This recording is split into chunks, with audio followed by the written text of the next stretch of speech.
Great. Wrongful termination, wage and hour law violations. Probably shouldn't say who it is, so I'm going to cut that part out, and then instead right here I'm going to say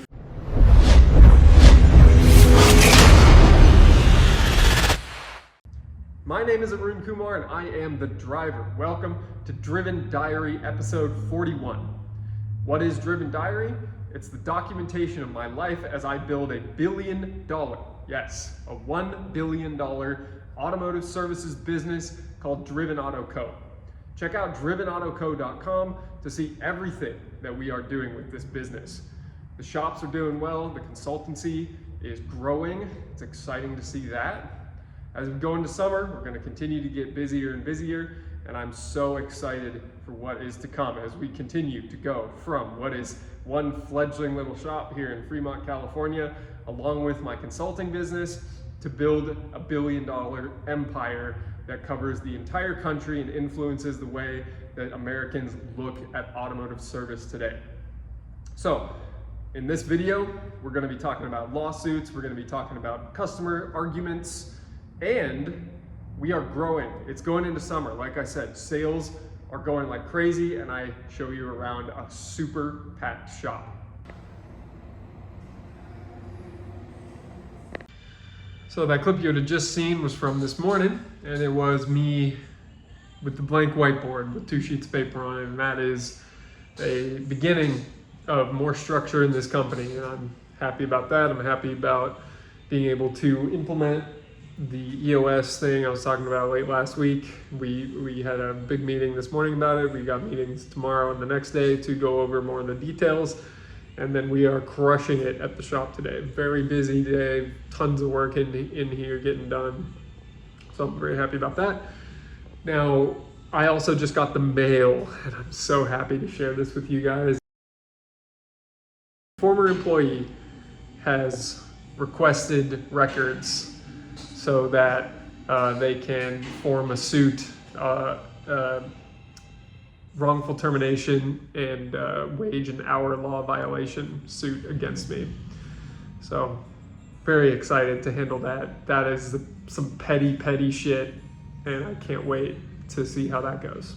So it's Monday afternoon, 1:59 p.m. Plenty of work going through the shop. Keep it busy. That's all for now. It is Tuesday, 5:56 p.m. and we are headed home. And it was a very interesting day today, let me tell you. So, key things that happened today. I had one customer accuse me of being quite stupid, and he then proceeded to show up to convince us that we were wrong about what we were looking at. And we were able to convince him that not only were we right, but we had gone above and beyond on the work that he was paying us for. And he left very happy. That was number one. Number two, I had one of my neighboring shops come in and yell at me. And in retrospect, I did not handle it very well, because what basically happened was we were referred this customer, but the shop that referred us wanted to deal directly with the customer. Unfortunately, they told the customer where the car was being worked on, in the same plaza, not taking it on public roads. And if you're going to sublet work, the customer has the opportunity to go around you and cut you out of a deal. If you tell them where your car is, and if you say this is who you can contact. And that's always a possibility. Now, that is what it is. This guy comes in and he says that it's our fault for cutting them out because the customer did show up 24 hours after I had told the other shop the estimate for the work that the car needs. I gave them 24 hours to try and sell the customer the work, and they failed.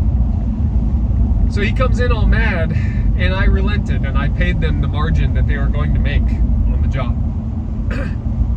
Now, should I have done that? retrospect, no. They fucked up. And they did not communicate with the customer in a timely fashion. So the guy came down, he came to my shop directly, and I sold the guy the work because he was standing right in front of me, and I was not going to engage in the sort of shady behavior that they wanted me to engage in with the customer standing right in front of me. If the customer wasn't there, they would have handled it properly, and they can have their own customer service experience without it reflecting on me. But if it is a situation where they want to own the customer relationship, they gotta fucking own it. They can't just pass it off and say, this is where your car is, go talk to them directly if you don't hear from us. So I shouldn't have given them the money. Now I want to reconsider and figure out maybe how we can work together in the future and they can give me a bit of a deal. So we'll see what happens with that. And what else happened today? Well, that customer I told you about who was not very happy with us in the morning was very happy with us by the end of the day. In fact, every customer that picked up their car today was very happy. And we closed a bunch of work. So overall, I am very happy by the end of the day. I had to follow up with one of the law firms that I am hopefully going to retain for the defense of this new frivolous lawsuit that I'm in. And I actually do look forward to absolutely crushing this guy. So, I mentioned that yesterday. It's obviously on my mind. Lastly, I restarted 75 hard today, so I will be doing my outdoor workout this evening. And it's because there's enough shit going on that I need to stay sharp. And today was a great example of something where I probably could have stayed more sharp. I should be more aware of when people are screwing with me. I should be more aware of the value that I'm bringing to the table, and that not every time somebody accuses me of making a mistake that I am making a mistake. Because frankly, that's what I feel like most of the time, that I was programmed to believe that I was constantly fucking up. And that is something to work through at all times and stop letting those sort of beliefs get in the way of me succeeding in business. That's it for today. Talk to you later. All right, so I filmed this clip on the day that that event happened. And I thought quite a lot about this since that happened, where I got in a dispute about a sublet situation. And the comments that I made in this clip, I actually don't agree with. So I said that if you are going to sublet work, that you may find yourself better off not disclosing to your customer where you are taking their car. Now, that's completely wrong. That is not at all what I meant to say. What really needs to happen here is one of two things. Either you disclose, in which case there's no harm in making a little bit of additional money as long as the customer consents to it, or you don't disclose, you don't sublet, you just refer. If you refer, maybe the other shop will give you a referral bonus. In this case, I gave them $200 basically referral bonus at the end of the day, and they didn't deserve that at all. So that's how that really should have been said. My previous clip, I don't agree with what I said there. End of a very, very, very hot Wednesday, 5:35 p.m. I just sent off a really exciting contract for a proposal for consulting work, which I'm happy about. Gonna be getting the band back together with a good friend of mine for that project.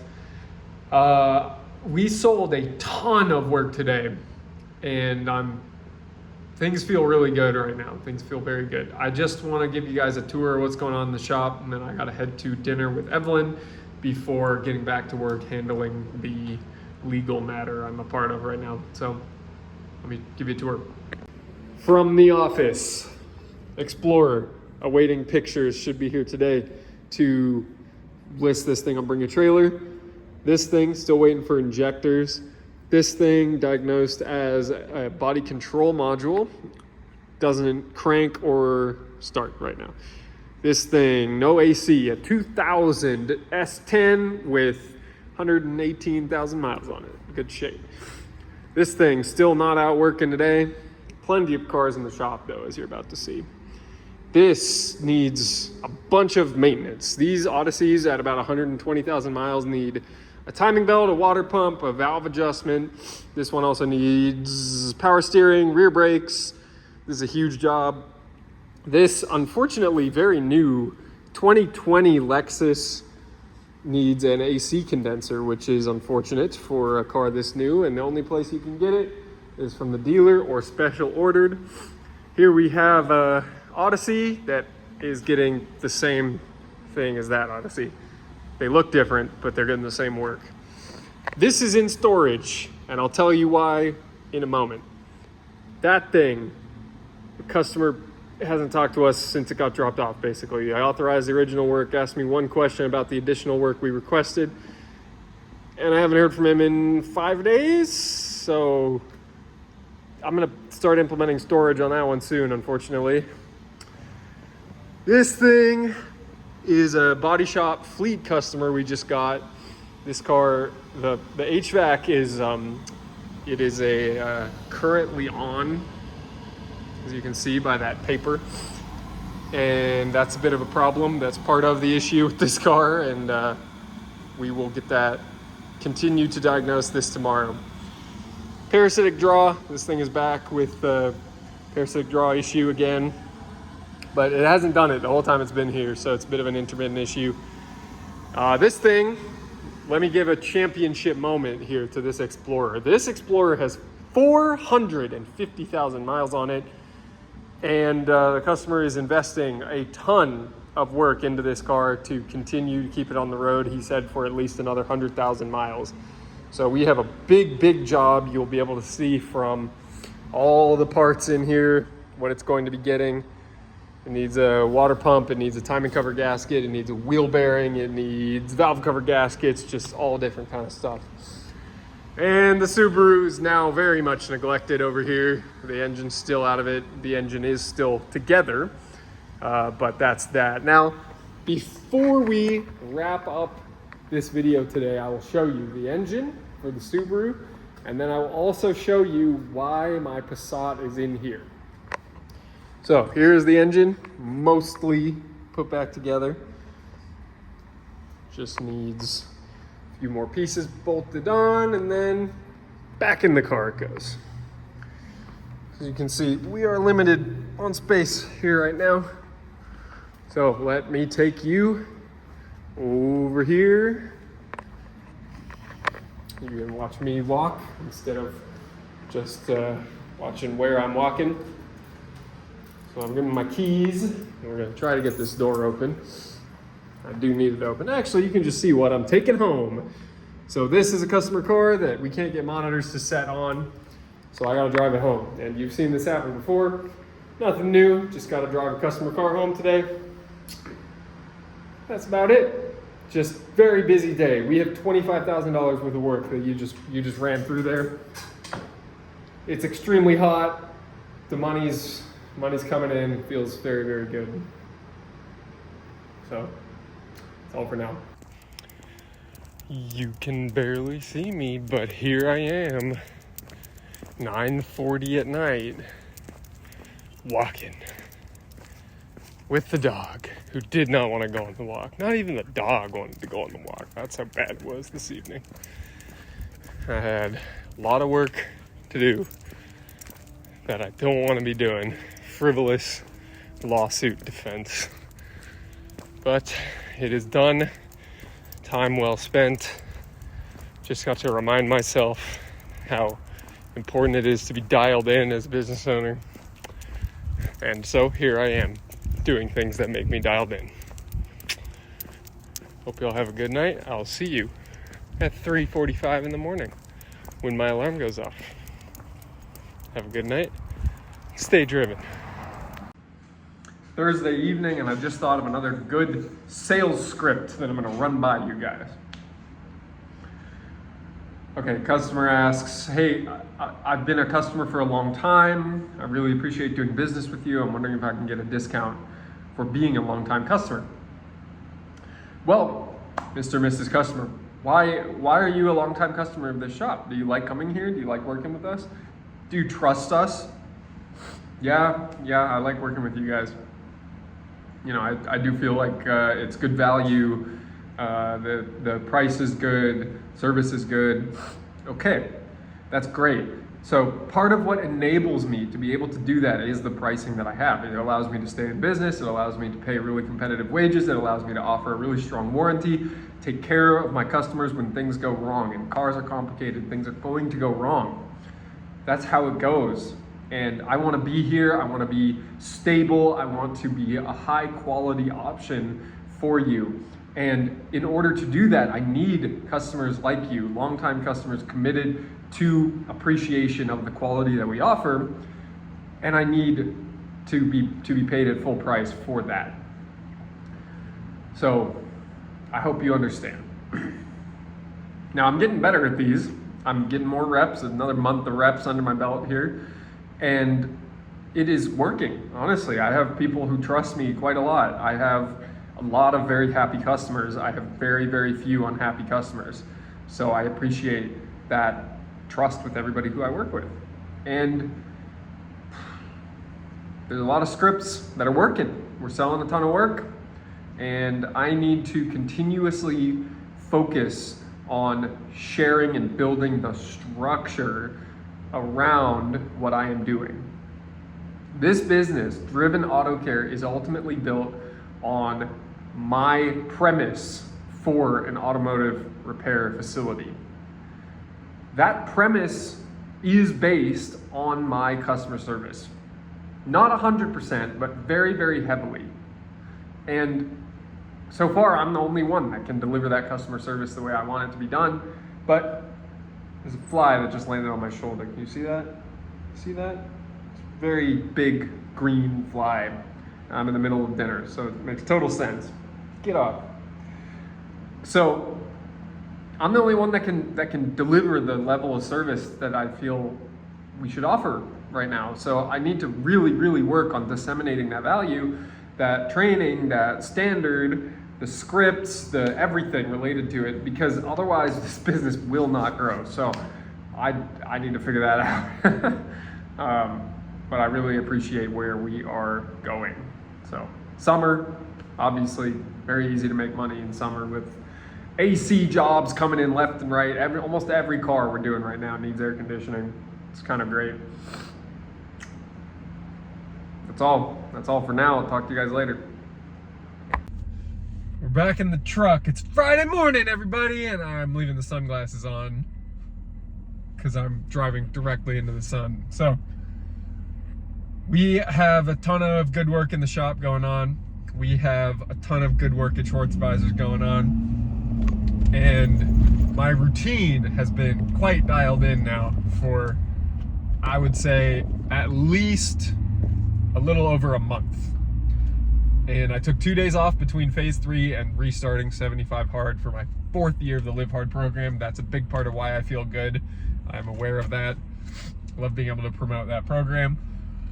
And in addition to just doing the daily tasks of the Live Hard program, I would say that the daily tasks that I signed myself up for my work, for my family, are also important. And I'm putting in a lot of work in those areas to ensure that I am able to really refine what those daily tasks are, so that I can ensure that I am continuing to make effective progress all the time with those tasks.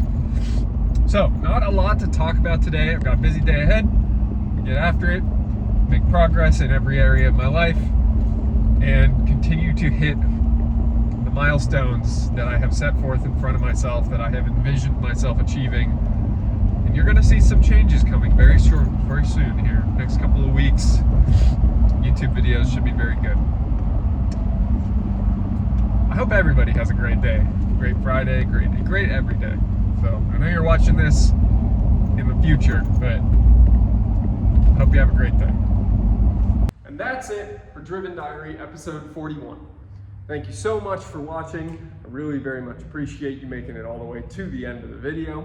And since you did, I would love if you could do me a favor. Leave a like so that we show up in YouTube's recommended videos. Leave me a comment if you have any questions or feedback about the episode, and don't forget to subscribe so you don't miss next week's Driven Diary episode. So until next week, hope you go out there, you build your dreams, and stay driven.